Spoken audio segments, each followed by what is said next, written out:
नमस्कार, स्वागत है आपका फिर से एक नई वीडियो में। आज मैं एक ऐसे ख़ास टॉपिक पे बात करूंगा कि जो पूरा ट्रेडिंग का आपको सार निचोड़ के दे देगा। क्यों दे देगा? क्योंकि देखो, ट्रेडिंग में जैसे सेबी का जो डेटा आया है उसके अकॉर्डिंग मैं बात करना जा रहा हूं कि 91% मार्केट में लॉस ही होता है। अब 100 में से 1 से 2 बंदे ही प्रॉफिट में हैं, आप समझो। तो जो बर्बाद हो रहे हैं वो किस चीज़ को लेके बर्बाद हो रहे हैं, उस चीज़ के बारे में आज अपन बात करेंगे। और आप भी कहीं ऐसा तो नहीं कर रहे हो? अगर ऐसा ही कर रहे हो तो प्लीज़ मुझे कमेंट सेक्शन में कमेंट करके ज़रूर बताना। बहुत ही इम्पोर्टेंट ये टॉपिक है। उस टॉपिक को अगर हर ट्रेडर अगर सीखने की अगर कोशिश करे या उसको डिसिप्लिन से प्ले करने की कोशिश करे तो हो सकता है कि 1% 2% में आप भी आ सकते हो। अब समझते हैं अपन कि क्या नए टॉपिक है या क्या रूल रेगुलेशन है, कि क्या डिसिप्लिन है जो हर ट्रेडर या बिगनर या कहीं ना कहीं जो प्रो ट्रेडर है वो भी सेम गलती करता है, पर वो मनी मैनेजमेंट के साथ वो गलती करता है, वो साइकोलॉजी पे इफेक्ट नहीं पड़ने देता। तो ध्यान से सुनिएगा, वीडियो में लास्ट तक बने रहिएगा, बहुत ही हेल्प हो। सबसे नंबर 1 पॉइंट की अगर मैं बात करूं, जब भी आप कोई भी प्लान अगर कर रहे हो कि अगर आप ट्रेड ले रहे हो तो ट्रेड लेने से पहले अपने आप से आप पूछो कि इसमें मेरी औकात के हिसाब से क्या मेरी रिस्क रहेगी, क्या इतनी रिस्क मैं अफोर्ड कर सकता हूं, तो उतनी ही आपको रिस्क लेना है, इससे ज़्यादा आपको रिस्क नहीं लेना है। अदरवाइज़ आज की ट्रेडिंग कल के लिए अपने को फॉरवर्ड कर देनी है। उसमें होता क्या है ना कि जैसे आज की ट्रेडिंग जो प्लान आपने बना रखी है, अगर आपके विरुद्ध अगर वो चीज़ अगर जाती है ना तो आपको मार्केट से लड़ना स्टार्ट हो जाएगा। अब मार्केट से अगर जहाँ पे लड़ना स्टार्ट कर दोगे ना, जिसको रिवेंज बोलते हैं, तो मार्केट से कोई जीत नहीं पाया है। इससे अच्छा है कि अपने आप को शांत रखो और कल के लिए ट्रेडिंग का प्लान बनाओ। सबसे नंबर 1 पॉइंट है। देन सेकेंड पॉइंट, जैसे ट्रेड ले रहे हो तो अपने जो मैक्सिमम और मिनिमम आप कितना लॉस ले सकते हो, प्रॉफिट की छोड़ो, आप प्रॉफिट आपके हाथ में नहीं है, आपके हाथ में सिर्फ और सिर्फ लॉस है।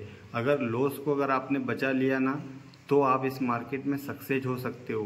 क्योंकि देखो, इसमें एक मेन कंसेप्ट ये होता है कि जैसे आपको क्रिकेट की पिच पे आपको टिके रहना है, इसको टेस्ट मैच की तरह आपको खेलना है, ना कि आपको 2020 की तरह आपको खेलना है। बॉल आएगी भी सही, जाएगी भी सही, आपको टिके अगर रहोगे तो आप उस पर शॉट मार सकते हो। ये सेकंड पॉइंट है, इस चीज़ को ध्यान रखना, ये चीज़ भी बहुत इम्पोर्टेंट है। क्या तीसरा पॉइंट, जैसे मार्केट में आप सेटअप करते हो, सेटअप के साथ आप काम करते हो। जब इन केस जैसे आपका व्यू, और हमेशा देखो व्यू आपको कुछ भी नहीं रखना है, हमेशा न्यूट्रल स्थिति में रखना है अपने आप को। आपका जो व्यू है कि मार्केट ऊपर जाएगा, पर बट आपके विरुद्ध मार्केट चला जाता है, नीचे आ जाता है। आपका सेटअप अगर नीचे की तरफ बन रहा है फिर भी आप ऊपर की तरफ ट्रेड लोगे। तो ये तीसरे पॉइंट की जो गलती है, अधिकतर ट्रेडर यही गलती करते हैं। तो जो ट्रेडर ये गलती करते हैं वो भी कमेंट सेक्शन में कमेंट करके मुझे बताएं कि ये गलती आप कितनी बार रिपीट करते हो। तो इसी का भी ध्यान अपने को रखना है। ट्रेडिंग में आपको इसको डिफ़िकल्ट नहीं बनाना है। ट्रेडिंग में अगर इस चीज़ को अगर आप डिफ़िकल्ट बनाओगे ना तो धीरे धीरे इस दलदल में आप फंसते जाओगे और बर्बादी के कगार पे आ जाओगे। इसीलिए सेबी डेटा बार बार रिवील कर रहा है कि 91% जो लोग हैं वो लॉस में क्यों हैं, वो क्योंकि एक ही गलती को वो बार बार दोहरा रहे हैं। तो आपसे भी मेरा निवेदन है कि आप एक नोटबुक बनाओ, उस पर आपने जो ट्रेड लिया है अगर उसमें लॉस होता है तो भी आप लिखो, अगर उसमें प्रॉफिट होता है तो भी आप उसको लिखो। तो वो क्या रहेगा, और बार बार जब मॉर्निंग में आप आपके सिस्टम पे बैठो ना तो सबसे पहले वो नोटबुक आपको ओपन करना है। और ओपन करने के बाद देखो 2 मिनट से 3 मिनट का टाइम लगता है उसको पढ़ने में, उसको आप पढ़ो। पढ़ने के बाद में ही ट्रेड प्लान करो आप, राइट, ताकि जो आप पढ़ लोगे ना तो वो सेम गलती आप रिपीट नहीं करोगे। चौथा पॉइंट, हमेशा मार्केट कितना भी मूवमेंट करे, इनकेस अगर आपसे मार्केट का ट्रेड अगर छूट जाता है तो आप वहाँ पे जल्दबाजी और घबरा के ट्रेड मत लो। क्योंकि देखो, घबराया हुआ इंसान अपने जीवन में कभी भी सक्सेसफुल नहीं हो सकता।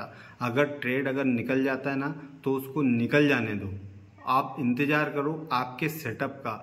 वहाँ पे एक रिटेल ट्रेडर क्या करता है कि बिना रिस्क से ज़बरदस्ती हाई वॉलेटिली वाले प्रीमियम में एंट्री बना लेता है। जब मार्केट धीरे धीरे उसके विरुद्ध जाता है तो वहाँ पे और एवरेज कर लेता है। तो इसीलिए मार्केट अगर छूट रहा है ना तो उसको छूटने दो, उसको जाने दो। अगर आज का दिन चला भी जाएगा तो अपन कल ट्रेडिंग का प्लान कर लेंगे, राइट। अब पांचवा पॉइंट मैं आपको बता देता हूँ, बहुत इंपॉर्टेंट पॉइंट है। इन केस जैसे आपने पहला ट्रेड लिया, अब पहले ट्रेड में आपको अगर नुकसान हो जाता है, आप स्टॉप लॉस भी ले लेते हैं, आपके सेटअप के हिसाब से ही आपने काम किया। अब सेकंड बार आप क्या करोगे, देखो साइकोलॉजी को बिगड़ने नहीं देना है। सेकंड टाइम आपको जैसे फर्स्ट ट्रेड में फॉर एग्जांपल आपको 5,000 का नुकसान हुआ, अगर सेकंड ट्रेड में आपके हिसाब से ही ट्रेड चलेगा, अगर आपको उसमें 3,000 का प्रॉफिट आएगा तो आप उसको बुक नहीं करोगे। क्यों नहीं करोगे? क्योंकि आपका ऑलरेडी पहले 5,000 का नुकसान हो चुका है। तो मेरा ये कहना है कि जो ट्रेड प्लान, जो माइंडसेट के साथ आप वर्क कर रहे हो ना, चाहे आपको स्टार्टिंग में 5,000 का नुकसान हुआ हो, 2,000 का नुकसान हुआ हो, आपको सेकंड ट्रेड में आपका वो प्रॉफिट आपको बुक करना पड़ेगा। अगर आप वो सेकंड ट्रेड में वो प्रॉफिट अगर आप बुक नहीं करोगे ना तो वापस से आप सेकंड ट्रेड में भी लॉस ले सकते हो। और लॉस कितना लोगे आप कि जैसे पहले ट्रेड में अगर आपको 5,000 का नुकसान हुआ ना तो दूसरे ट्रेड में आप 25,000 का भी नुकसान ले सकते हो। क्यों लोगे? क्योंकि मार्केट आपके विरुद्ध चला गया, राइट। तो इस तरह की गलती से भी अपने को बचना है। इस तरह की गलती भी बर्बादी का कारण होता है। जो मिलता है उसको लेना सीखो। नेक्स्ट ट्रेड में अपन वापस से प्लान करेंगे। आप जो लॉस हुआ है उसको कवर करने की मत सोचो। अगर जो लॉस हुआ है उसको कवर करने की अगर सोचोगे तो वापस से आप गड्ढे में ही जाओगे। तो उस दिन मार्केट से आप बाहर चले जाओ या स्क्रीन के साइड से थोड़ा सा हट जाओ। आप क्या करते हो ना कि जैसे ही लॉस हुआ या जैसे ही प्रॉफिट हुआ आप स्क्रीन के सामने बैठे रहते हो, दूसरा ट्रेड प्लान करते रहते हो। और कभी भी अपना जो डिसिप्लिन है उसको अपने को ब्रेक नहीं करना है। अगर डिसिप्लिन को अगर आप ब्रेक करोगे तो आपका मनी मैनेजमेंट बिगड़ेगा, और मनी मैनेजमेंट अगर आपका बिगड़ेगा तो साइकोलॉजी बिगड़ेगी, इमोशन कंट्रोल नहीं हो पाएगा। बस ट्रेडिंग पूरा माइंडसेट का गेम है, राइट। ये माइंडसेट को ही आपको क्लियर करना है। लॉस और प्रॉफिट मार्केट का हिस्सा है। अदरवाइज वापस से देखो, अगर लगे रहोगे तो बर्बादी का कारण यही बनते हैं। इसी वजह से मार्केट में डेली बेसिस पे लोगों का लॉस हो रहा है। प्रॉफिट वाले 1% 2% लोग ही इसी वजह से निकलते हैं, क्योंकि वो प्रॉफिट हो तो भी स्क्रीन के सामने से हट जाते हैं, लॉस हो तो भी स्क्रीन के सामने से हट जाते हैं। अगर आपको भी इसी सूची में अगर आना है तो आपको अपने आप पे कंट्रोल करना पड़ेगा।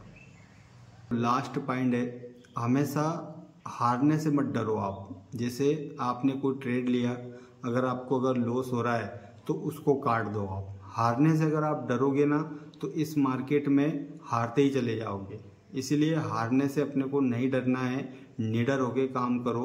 हारोगे तभी जीतोगे। हर बार आप जीत नहीं सकते इस मार्केट से। और देखो ये भी है कि हर बार आप हार नहीं सकते, पर बट क्या रहेगा ना कि आपका इमोशन और आपकी साइकोलॉजी गड़बड़ हो जाएगी तो आप अगर जीत के भी हार सकते हो मार्केट में। दोस्तों, वीडियो अगर आपको अच्छा लगे तो लाइक करें, शेयर करें। चैनल पे अगर न हो तो सब्सक्राइब हो, और इस तरह की गलती आप मत करो। धन्यवाद।